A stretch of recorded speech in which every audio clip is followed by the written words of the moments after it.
So we should get to 299 Robert. while we're live, and then you guys can... Let's try you again. Robert. You're live with Eric and Jamie. How you doing? You are... watching your show. Awesome. Yeah. Hey, Robert. Hey, Rob. Long time no see, man. I didn't say I was enjoying it. Well, that's okay. You Still a are long one of time no my see. favorites. Weren't you the guy who said that the pyramids were the original place of the Garden of Eden? Yeah, I'll add to that. I also said that the Tower of Babel was actually pre the fall of Garden of Eden also. It was just taken by God and put into the Bible out of context on purpose. That is... out of context on purpose by whom? By God the writer, through the scribes that he gave the message to.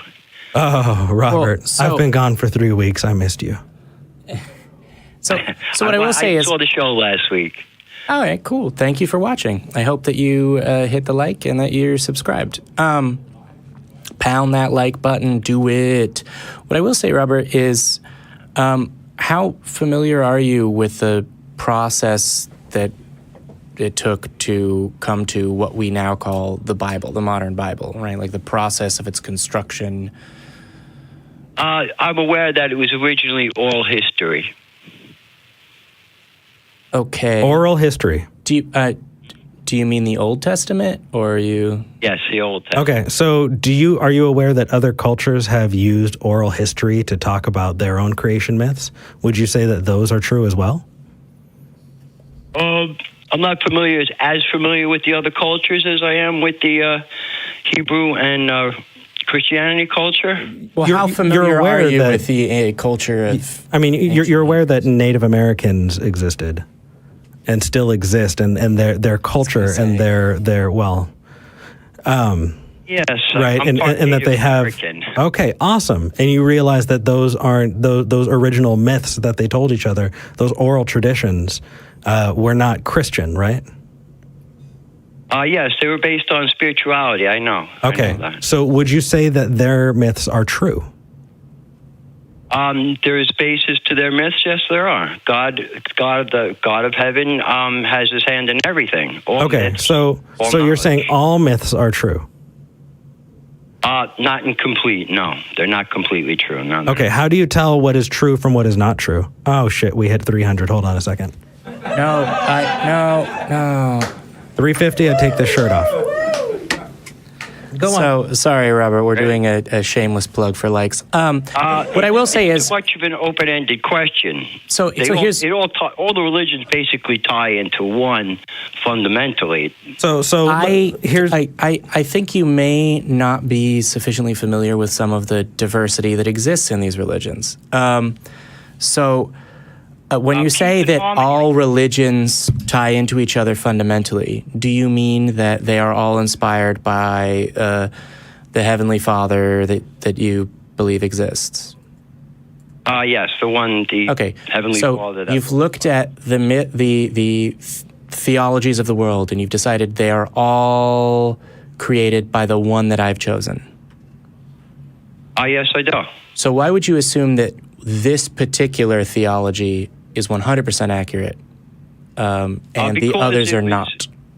All right, basically because when the Garden of Eden fell, that was God's chosen people because they were the last two. Okay, so, I mean, again, but that's... to them was eternal. Robert, Yeah. but that's according to the legend that you believe, right? If you chose, like, for example, if another person looked at all of the theologies of the world and went, you know what, Hinduism is the correct foundation of this, they would have a similar explanation for why Hinduism was the choice over Christianity. What is the reason that you have chosen to use, for example, the myths of the Garden of Eden and the Tower of Babel over, for example, the writings in the Vedic texts?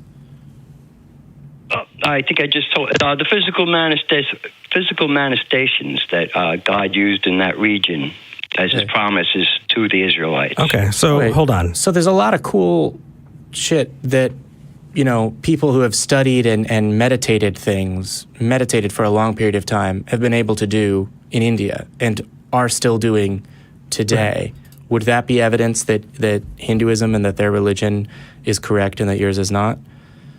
What you're saying is they can do something that I can't.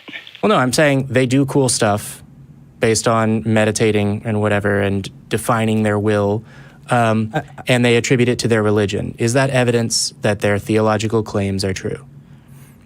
I'm giving them some credence. That's correct. I'm giving them some credence for what they have. Why? Because God gave everybody something in the end days. Okay, so let's bring this to your door, right? Let's bring this directly. I'm holding the Book of Eric. The Book of Eric says that I am God and that I created the universe. Do you believe my book? No. Why?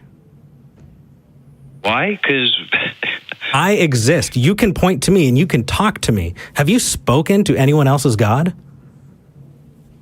I've read other writing. No. But if you read my book, will you believe it? No, not really, Eric. Why? Because first of all, you don't believe in any power higher than yourself. Well, I mean, the God you believe in doesn't believe in a higher power than himself. Because he's I'm the stopping point. God. There's nothing above love. Eric loves me. I love all of you. Well, that's nice to know. I love 350, this shirt's coming off. So here's the question. Why don't you believe that I'm your God? Because the thing is, the reason it's important is because if you take everything as true, right? If you take everybody's religious phenomena as true, you come up with a point where, number one, you're going to get cognitive dissonance. People are just you're going to have stories that can't both be true at the same time, right? So you're going to have to, at some point, pick 450 and the pants come off. So here's the deal. I better finish the show quickly. Well, I'll jump in. At some point, you're going to come across that cognitive dissonance. You're going to have to pick one over the other. So, you're talking about the Tower of Babel. You're talking about Eden. Like these are true things, when in fact, you have to show evidence for it. Now, in the end, the question here is, Robert, do you care about whether it's true or not, or do you just like the stories? I live the stories. I know. Do you care? Do you care about truth? All the time. Truth is the answer. Okay. So what are you doing to vet your sources? What are you doing to make sure that it's true? Because here's the test. Here is the first test for you. Is if you don't believe that my book is true, but you believe other people's books are true, then you've got to come up with you're going to have to figure out how to tell the difference between them. Okay. Have you? Are there any miracles in your life that would show that you have any affiliation with a higher power? Oh, no. I am the higher power. Actually, my miracles are in the book. I make prophecies that come true. I'm actually as old as the universe. In my book, it says that thousands of people saw me fly, raise the dead. I mean, really, I did some awesome stuff. It's in my book. I would read it in that case. You would read it? Your questions are too open-ended. I've seen miracles. People walk that have never walked before, and those are modern-day miracles. So hold on. Miracles would pretty much have to be proved by three different sources. If I write a cool enough book, we're going to stick a pin in that one. If I write a cool enough book, you'll believe it? No, you'd have to have witnesses. Okay. Where are the contemporary witnesses for the Bible? The four Gospels are the witnesses. Okay, no, it's in my book as well. You can't point to the book to prove the book, right? I could point to Harry Potter and say Diagon Alley in the book is proof that the universe of Harry Potter exists. That doesn't make any sense. The world is flat. Do you believe that? In Harry Potter? No, today people are saying that the world is flat. Do you believe that? That's a really nice dodge. I'd love to talk about that, but let's get back to the point. You're using the book to prove itself true. That makes zero sense. None. There's historical data that backs the Bible. Show me. How about we use that? It's pretty much in the archives in the Middle East. It isn't. But the Romans documented their own data. Calling that data is an insult to that concept. These things are not true. But additionally, saying that the Gospels are witnesses would suggest that you believe that the Gospel accounts are eyewitness accounts of things that happened. Yes. Okay. Do you have any good reason to believe that those are reliable eyewitness accounts? The spread of Christianity and present-day miracles. Yes, I do. At the present moment, there are more Muslims on Earth than there are Christians, and we know a fuck ton about the Prophet Muhammad's life and a fuck ton about all of the children that he fucked. Why would you not believe that theology over the one that you do? I'll tell you why God let Muslim become... Okay, so before you get there, what I've heard you say is that, you believe that the Gospels are eyewitness accounts, right? Yes.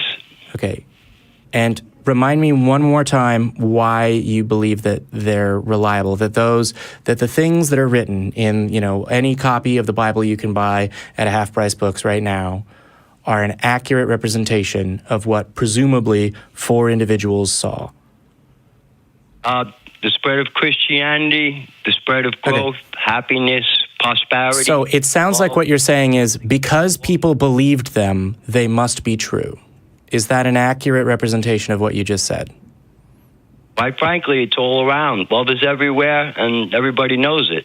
Yeah, but that's not an answer. That's not an answer to what I just asked you. What I just asked you was, there were teachings, people followed them, and therefore that's true. It sounds exactly like that's the initial point that you're making. It may not be the only reason that you're coming to this conclusion, but it sounds like a reason you're giving for why you believe in the God of the Bible. What can I say? God communicates with me personally. So really? Okay. Do you hear voices often, Robert? As far as psychological testing goes, no, gentlemen. Okay. So do you think that some people hear voices and not others? How can they tell the difference between an angel and a condition, right? A medical condition. Yes, unfortunately nowadays. Yeah, the reason we're going off on so many tangents is because instead of answering the questions or saying, I don't know, you're coming up with more, and then we're going off down rabbit holes. Yeah. Right? The core of this is, how do you get to determine what is true from what is not true? You said a whole bunch of biblical stuff. I think I saw Eric, I think I saw Matt's eye pop out of his head when he heard you talking about the Tower of Babel, because holy crap, that's not even in its own mythology in that order, but that's fine because I don't believe that either, right? So here's your homework, right? You can call back to the show when you can tell the difference between my book and yours, a way that I can use and I can test. Can you do that? When I grew up, I was known not to do my homework. When I grew up, my mom told me if everybody jumped off a cliff, would you? Right? And that's a good thing to say if you're hanging out with a bunch of people that might be jumping off of cliffs. Agreed, which is why you should not use the reasoning everybody else believes it spread, therefore it must be true. Actually, I'm sorry. The best thing to say is, well, what would be the actual consequences if you jumped off that cliff? Whether there are other people jumping off that cliff or not, it's either a good decision or a bad decision for you to jump off that cliff. And the thing that we are proposing is that if you want to determine whether or not you jump off the cliff of randomly believing something based on faith, you should determine whether or not there's any good reason to do that. And let me tell you, you're going to land and be flat on your back without a good reason, based on what you're saying. You're assuming that I was raised in a religious home. I'm not. I do not know I was raised in the world. I'm not assuming you were raised in a religious home. Oh, that was the statement you made.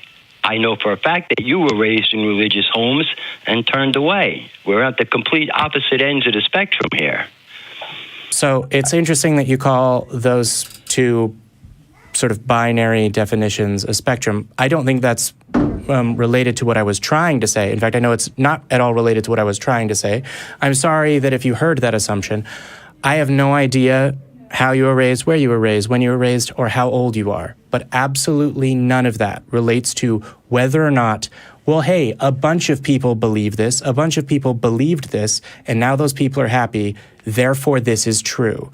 I do not think that is good reasoning, and I can tell you why I do not think that is a reliable path to come to a true belief, because that exact same path has been used by millions of people to come to completely contradictory beliefs. If I have a method that I'm trying to use to determine whether or not a proposition is true or not, and that same exact method can be used on the same proposition and come to completely contradictory conclusions, I conclude this method is not reliable because it does not produce reliable results.